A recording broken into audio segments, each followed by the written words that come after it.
Bienvenue sur Top Invest, la chaîne des tops d'investissement. Ici, on parle essentiellement d'entreprises de qualité. Alors, on continue notre top 5 des entreprises anti-inflation, donc uniquement des entreprises qui exercent dans le secteur, dans le super secteur défensif. Donc, c'est généralement un secteur qui performe bien, même en période de récession, d'accord? Donc, ici, vous avez les consommations durables, healthcare et le utility. Donc, ici, c'est la deuxième vidéo d'une longue série de vidéos parce qu'il y a plusieurs entreprises sur lesquelles je présente uniquement la crème de la crème, donc uniquement les entreprises qui ont des avantages compétitifs et qui pourraient être intéressantes dépendamment du prix. Donc, la première vidéo va se retrouver ici sur le top 5 anti-inflation, entre parenthèses défensif. Donc, vous allez sur la playlist de la chaîne et vous allez le retrouver ici. Juste à côté, vous avez le top 5 qualité en solde. Donc, c'est à peu près la même chose, sauf que dans qualité en solde, c'est uniquement les entreprises qui ont des avantages compétitifs et qui sont en solde présentement, selon moi, bien sûr. Donc, c'est parfois des entreprises qu'on a déjà étudiées sur la chaîne ici.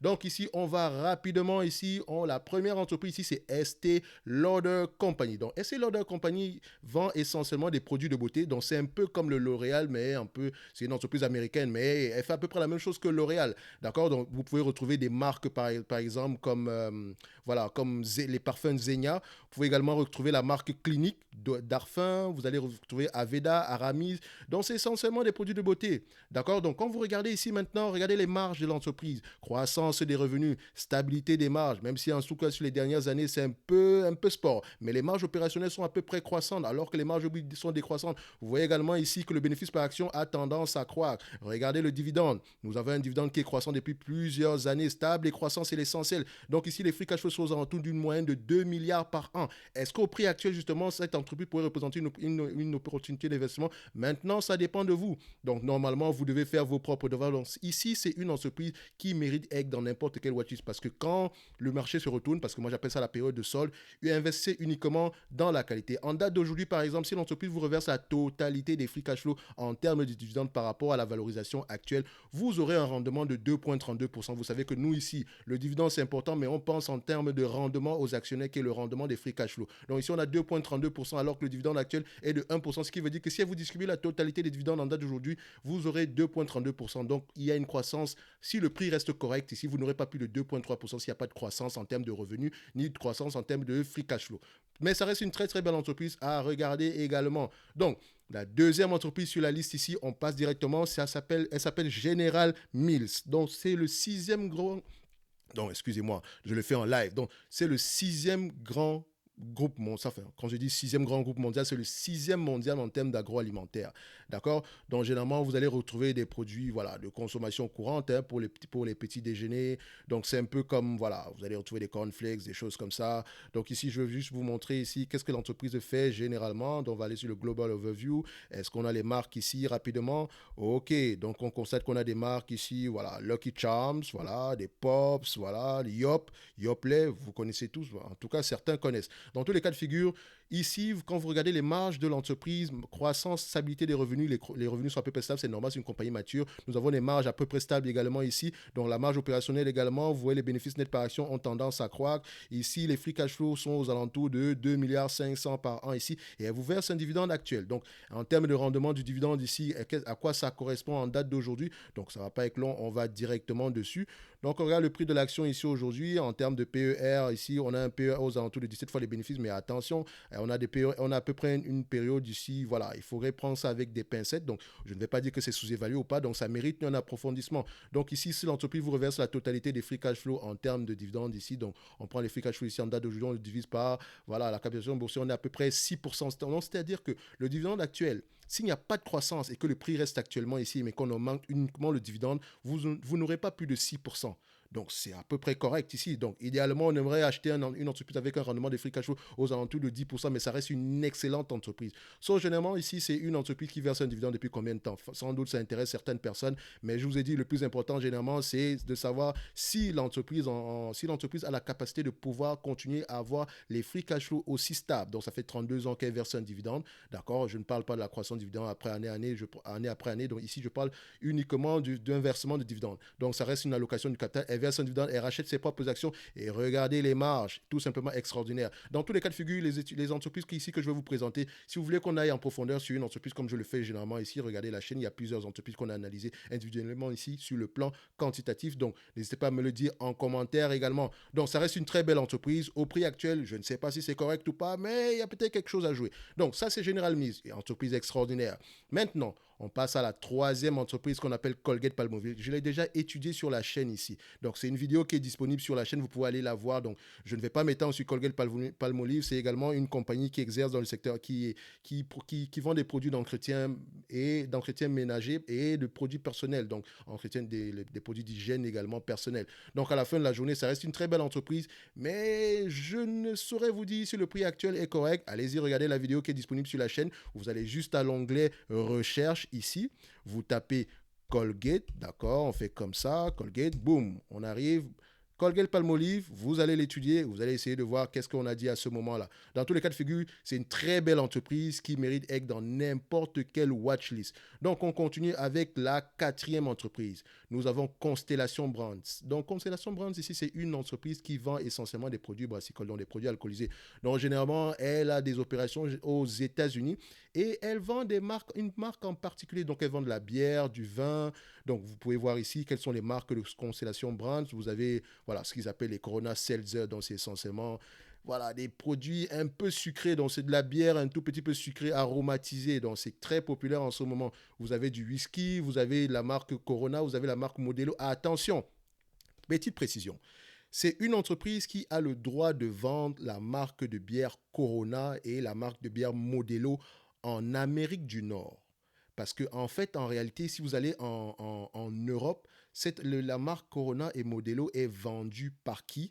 Par AB InBev, Anheuser-Busch InBev, qui est une excellente entreprise éligible au PEA et qui est sous-évaluée en date d'aujourd'hui. Vous pouvez également aller revoir la vidéo sur la chaîne, on en a tellement parlé, on a également parlé de cette entreprise-là sur le top 5 qualité solde. D'accord? Donc, c'est une très belle entreprise ici. Donc, quand on regarde ici en termes de, voilà, on va regarder en termes de chiffres ici, qu'est-ce qu'on obtient?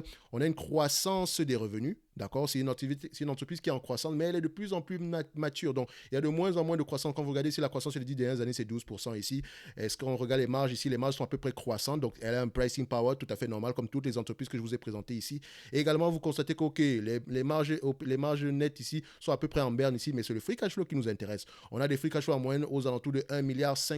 Donc, ici, par rapport au prix actuel, d'accord, si elle vous reverse la totalité des free cash flow en termes de dividendes, quel sera votre rendement aux actionnaires? Je parle du rendement aux actionnaires parce qu'elle verse actuellement un dividende. Donc, le rendement actuel est de 1,38% par rapport au prix actuel. Donc, si on reverse par la totalité des free cash flow en termes de dividendes par rapport au prix actuel, vous n'aurez pas plus de 3,43%. Donc, s'il n'y a pas de croissance des free cash flow et que le prix actuel ne bouge pas et qu'on augmente uniquement le dividende, ça ne va pas aller plus loin que 3,43%. D'accord? Donc, idéalement, on aimerait acheter cette entreprise avec un rendement aux actionnaires de 10% par là. Donc, techniquement, si je recherchais un rendement aux actionnaires de 10% sans croissance du tout, parce que si on n'inclut pas la croissance, ici, ça reviendrait à dire qu'on doit acheter cette entreprise aux alentours de, voilà, je ne dirais pas $30, $100 l'action, mais pour moins que $100 l'action par là. Mais attention, ça ne prend pas en considération la croissance ainsi que l'augmentation des marges. D'accord? Ça, c'est juste une analyse comme ça à la volée. Donc, si vous voulez qu'on aille en profondeur également, n'hésitez pas en commentaire. Donc, de toute façon, l'entreprise qui aura le plus de commentaires, je veux la plus grosse demande, je vais l'analyser. Ça reste une très belle entreprise. Ça fait 6 ans qu'elle verse un dividende. Oui, 6 ans, ça peut sembler petit, mais attention. Regardez l'entreprise. Ça fait 6 ans qu'elle verse un dividende, mais ça fait plusieurs années qu'elle est croissante. D'accord? Maintenant, elle commence à verser un dividende parce qu'elle est à peu près mature. Donc, vous constatez que le dividende est de plus en plus croissant année après année. Ça arrive à... Toutes les entreprises sont appelées à verser un dividende tôt ou tard. Donc, soit on verse un dividende, soit on rachète des actions. Ça reste une allocation du capital. Donc, si elle a commencé à verser un dividende aujourd'hui, il y a de fortes chances qu'elle continue à le faire. Est-ce qu'il y a le payout ratio ici? Donc, vous pouvez le constater également ici. Si on divise le free cash flow ici, divisé par le nombre d'actions ici, ça revient à peu près... Elle a un bénéfice par action à peu près de 5,85 $ par action. En date d'aujourd'hui, elle paye 3 $ par action par rapport au dividende. Donc voilà, donc le dividende est tout à fait sécuritaire. Ça reste ici, donc quatrième entreprise, excellente entreprise. Maintenant, la dernière entreprise sur la liste, je vais vous dire que toutes les entreprises que j'ai citées précédemment, dont Estée Lauder, Constellation Brands, Colgate-Palmolive ou bien General Mills, sont un tout petit peu ses clients.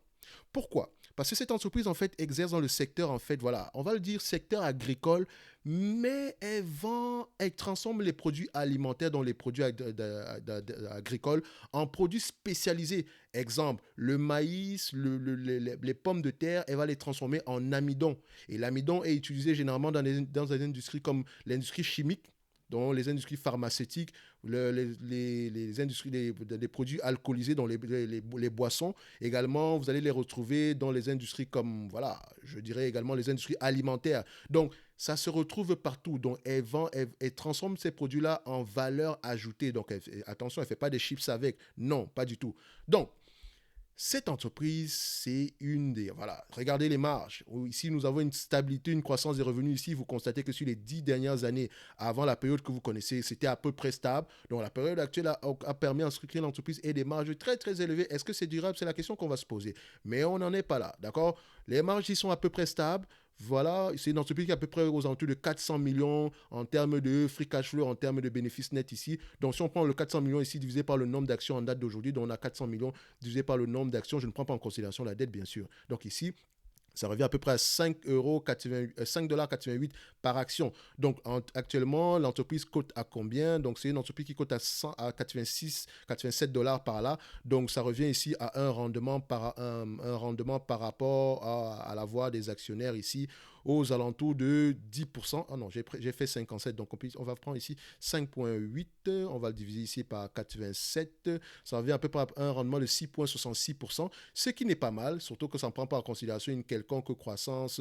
En date d'aujourd'hui, vous voyez que la capitalisation, le PER ici est à peu près aux alentours de 12, mais attention, ça doit être parce que actuellement, en date d'aujourd'hui, on a un bénéfice net un tout petit peu élevé. Donc, parce qu'on a des revenus très, très élevés. Je ne dis pas que ce n'est pas durable. Donc, ici, c'est une analyse à la volée. L'essentiel ici, c'est la stabilité ou la croissance des marges. Donc, stabilité ou croissance des free cash flow. Donc, ici, c'est 400 millions. Vous voyez ici qu'elle paye un dividende à peu près de 2,59%. Comme je vous l'ai dit, le dividende en date d'aujourd'hui représente à peu près 2,99% en termes de rendement en date d'aujourd'hui. Donc, si elle distribue la totalité des free cash flow au prix actuel, vous aurez à peu près un rendement aux alentours de 6% par là, ce qui n'est pas mal également. Donc, comme je vous l'ai dit, c'est le rendement aux actionnaires qui est important. Donc, c'est-à-dire que si le prix de l'action ne change pas et qu'on distribue uniquement le dividende, ici on fait croire que le dividende, vous n'aurez pas plus de 6,6%, c'est qu'il nous reste à peu près une marge de manœuvre de 50% en supplément.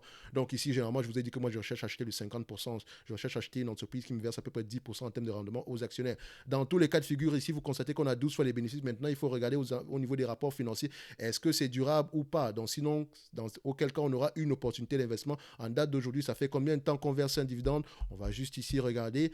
Alors, INGR verse un dividende ici depuis 23 ans et ça ne semble pas s'arrêter. La croissance dividende, sans doute, ça intéresse certaines personnes. Ça fait 11 ans que le dividende est de plus en plus croissant.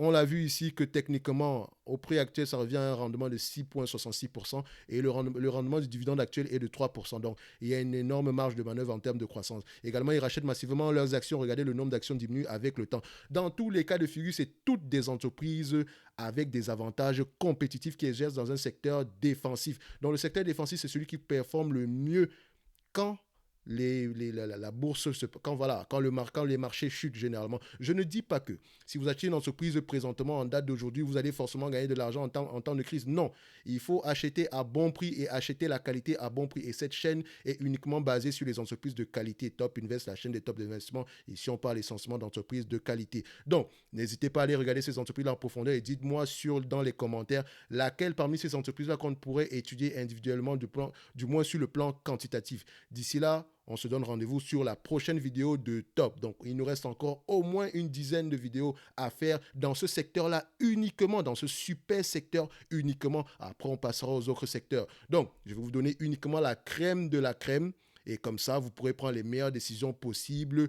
Si, voilà, quand une occasion va se présenter, vous saurez également dans quel secteur, si vous allez dans un secteur d'activité en particulier, quelle entreprise vous devez regarder, d'accord? Uniquement la qualité. Et n'hésitez pas, la première vidéo est ici. Top 5 anti-inflation. La deuxième va être également tantôt, enfin, quand vous allez regarder cette vidéo, la deuxième, c'est celle-ci. Donc, vous allez déjà la voir dans la playlist également. Donc, si vous voulez aller plus loin, celles qui sont sous-évaluées en date d'aujourd'hui, qualité et sous-évaluation, c'est dans cette playlist. Donc, n'hésitez pas à aller regarder ça sur la chaîne. On se donne rendez-vous sur la prochaine vidéo de Top 5.